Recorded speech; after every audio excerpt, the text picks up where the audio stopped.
those who have the solutions and refuse to utilize them. Of course, the human being was not created in vain. The human being was not created so the human being could be subservient to another human being. Everybody who reads or understands or who has been inspired by the divine inspiration, they know that. They know that the Creator who created us all, He did not create us in vain or for a show or for a play. He created us with truth, and He created us with a purpose. He created us with a destiny. He's prescribed for us how to adhere and obtain to the best of that destiny, or obtain the best rewards once we get to that destiny. So let's take a look at those who ascribe to such understanding. Of course, they call themselves submitters. They submitted to the will of God. They have ascribed to the oneness of God, His message, His messengers. They have subscribed and affirmed to the fact that we all come from one Creator and we all must return to Him. They also accept and acknowledge the fact that the final messenger had two eras. He had a Meccan era and he had a Madanite era. That means that the first part of his prophethood was in Mecca. The second part was in Medina.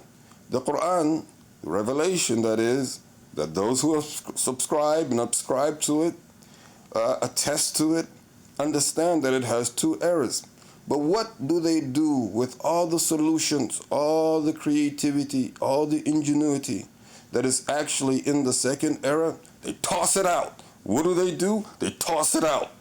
They read it, fine, they might write it, but as far as implementing it, they say no.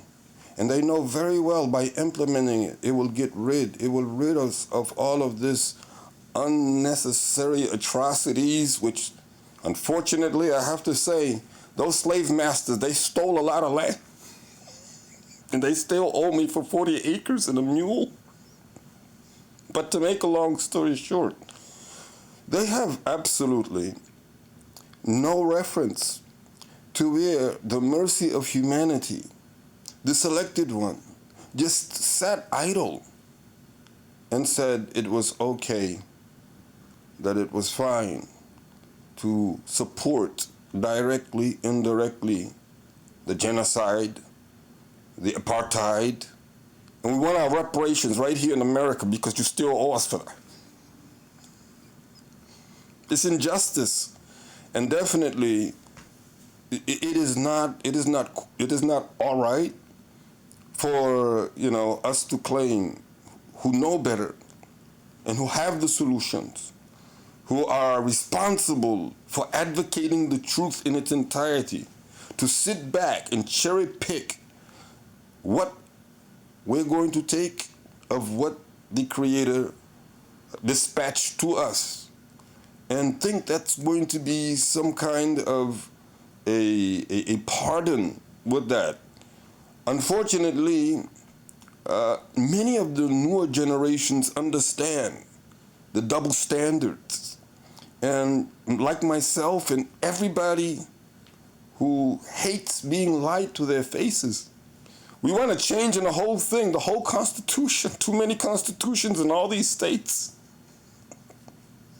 All these different masjids don't want to unify, that's terrible.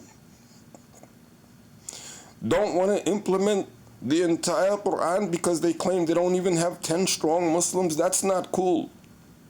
It is almost as if we are setting ourselves up for another 4-year Donald Trump administration, and that's all I have to say. It's unacceptable. Wassalam.